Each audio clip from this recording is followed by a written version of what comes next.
৩৬ দফার নির্বাচনী ইশতেহার দিল জাতীয় নাগরিক পার্টি এনসিপি। তারুণ্য ও মর্যাদার ইশতেহার নামের এই ইশতেহারে জুলাই সনদ বাস্তবায়ন, বিচার এবং পুনর্গঠনকে অগ্রাধিকার দেওয়া হয়েছে।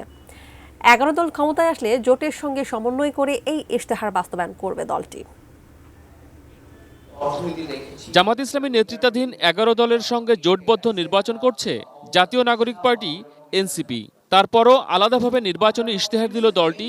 শুক্রবার বিকেলে রাজধানীর গুলশানের লেকশোর হোটেলে ৩৬ দফার সেই ইশতেহার প্রকাশ করা হয়। আমরা সমাজের বিভিন্ন কমিউনিটির সাথে বসেছি, তাদের কথা শুনেছি, বিভিন্ন পেশাজীবী গোষ্ঠীর সাথে বসেছি, শ্রমিকদের নেতৃত্বের সাথে বসেছি। সকলের কথার ভিত্তিতে এই ইশতেহার তৈরি হয়েছে। এটা আমাদের হচ্ছে প্রায়োরিটি লিস্ট, যেটা গভর্নমেন্টের অংশীদার হলে আমরা এটাকে বাস্তবায়ন করব।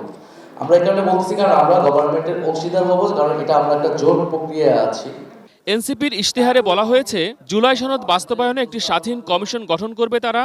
বিগত সরকারের সময়ে সংগঠিত সকল মানবতা বিরোধী অপরাধের বিচার নিশ্চিত করা হবে। একই সঙ্গে যারা অপরাধের সঙ্গে যুক্ত নয় তাদের নিয়ে পুনর্গঠনেরও বার্তা দিয়েছে তারা। RICL TMX, যুগের পর যুগ স্থাপনা থাকে মজবুত। প্রথম আমরা জাস্টিস চাই, সেকেন্ড আমরা রিকনসিলিয়েশন চাই।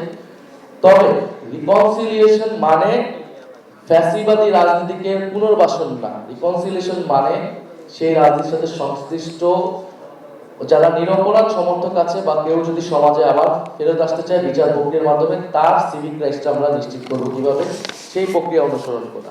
এনআইডি কার্ডকে সকল নাগরিক সেবা প্রাপ্তির কার্ড হিসেবে ব্যবহার করতে চাই এনসিপি। জাতীয় ন্যূনতম মজুরি ঘন্টায় ১০০ টাকা করার প্রতিশ্রুতি রয়েছে তাদের ইশতেহারে। ১৬ বছর বয়স থেকে ভোটদান, ১ মাসের পিতৃত্বকালীন ছুটি চালুরও পরিকল্পনা রয়েছে তাদের। এখন তো ইশতেহারে কার্ডের রাজনীতি চলতেছে, অমুক কার্ড তমুক কার্ড।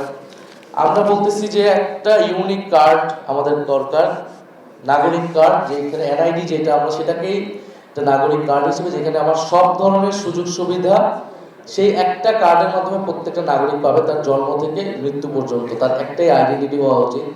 আমি যদি আরো 10 রকমের কার্ড করি, সেটা আমার সুযোগ মানে জটিলতা তৈরি করবে অনেক ধরনের, বরং সকল সুযোগ সুবিধাকে একটি কার্ডের মধ্যে নিয়ে আসা। এছাড়া ইশতেহারে কৃষি, শিক্ষা, স্বাস্থ্য, অর্থনীতি, কূটনীতি সহ মোট ৩৬টি বিষয়কে অগ্রাধিকার দিয়েছে এনসিপি। সেখান থেকে সকল প্রতিষ্ঠানে পূর্ণ বেতনে ৬ মাসের মাতৃত্বকালীন ছুটি এবং ১ মাসের পিতৃত্বকালীন ছুটি বাধ্যতামূলক করার জন্য এনসিপি তার ইশতেহারে উল্লেখ করছে। মহসিন কবির, এটিএন নিউজ, ঢাকা।